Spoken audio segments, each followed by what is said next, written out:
Break के बाद एक बार फिर से आपका स्वागत है। अब बात उत्तर प्रदेश के मुख्यमंत्री योगी आदित्यनाथ की करते हैं, जिन्होंने सालार गाजी के बहाने एक बार फिर से मुगलों को निशाने पर ले लिया है। सीएम योगी आदित्यनाथ लखनऊ में भारतेंदु नाट्य अकादमी की गोल्डन जुबली कार्यक्रम में शामिल होने गए थे और यहीं पर सालार गाजी को उन्होंने माफिया करार दे दिया। सीएम योगी ने कार्यक्रम को संबोधित करते हुए महाराजा सुहेलदेव को याद किया और सालार गाजी के लिए रोने वालों को भी आड़े हाथों लिया। सालार मसूद के मेले में बड़ी संख्या में लोग जा रहे हैं। भाई क्यों जा रहे हैं? जो तुम्हें रौंदने के लिए आया था, तुम्हें इस नष्ट करने के लिए आया था, उसको सम्मानित करने के लिए वहां जा रहे हो। गौरतलब है कि योगी प्रशासन ने बहराइच में होने वाले सालार गाजी मेले पर रोक लगा रखी है। योगी ने कार्यक्रम में इसका कारण भी बताया। इस सालार मसूद जो माफिया अभी मिट्टी में मिले हैं, उन्हीं का एक रूप था और जहन्नुम में भेजने की गारंटी महाराज सुहेलदेव ने सालार मसूद को दी थी। योगी सरकार के इस फैसले से मुस्लिम समाज का एक तबका नाराज है, लेकिन योगी का फॉर्मूला तय है, जो आक्रमणकारी था वो पूजा नहीं जाएगा, कम से कम यूपी में तो नहीं।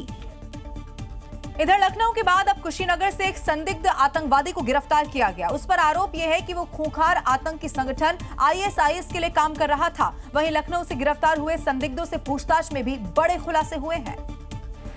अलग अलग शहरों से गिरफ्तार ये वो चेहरे हैं जिन पर आतंकी सरपरस्त होने का आरोप है, क्योंकि पाकिस्तान के इशारे पर काम कर रहा था तो कोई आईएसआईएस के ऑर्डर पर। इनका मकसद एक ही था, देश को आतंकी हमलों से दहलाना, लेकिन इनके इरादे एटीएस ने नाकाम कर दिए। लखनऊ में गिरफ्तार इन 4 संदिग्ध आतंकियों से पूछताछ में खुलासा हुआ है कि मेरठ का रहने वाला आकिब दुबई में बैठकर मॉड्यूल को ऑपरेट कर रहा है। उसने ही साकिब का संपर्क पाकिस्तानी हैंडलर्स से कराया था। उसने ही साकिब के नाम का डेविल कोड वर्ड दिया था। यूपी के कुशीनगर का रहने वाला रिजवान भी कुछ ऐसा ही इरादा रखता था। आरोप है कि वो आईएसआईएस का एजेंट है, जो फास्ट फूड के दुकान की आड़ में युवाओं में नफरती जहर घोल रहा था। इससे पहले कि वो आतंकी गतिविधि को लेकर जेल जा चुका है। उस दौरान उसे बगदादी से मिलने के बदले हरिद्वार अर्धकुंभ में बम धमाके करने का टारगेट दिया गया था। और आइए अब खबरों में आगे बढ़ते हैं। बिहार के मोतिहारी की बात करते हैं, जहां पीएफआई कनेक्शन वाले मदरसे से एक बार फिर से हथियार बरामद हो गए और इसी कार्रवाई के दौरान पुलिस ने 3 युवकों को हिरासत में भी ले लिया, जिनसे पूछताछ अब लगातार की जा रही है।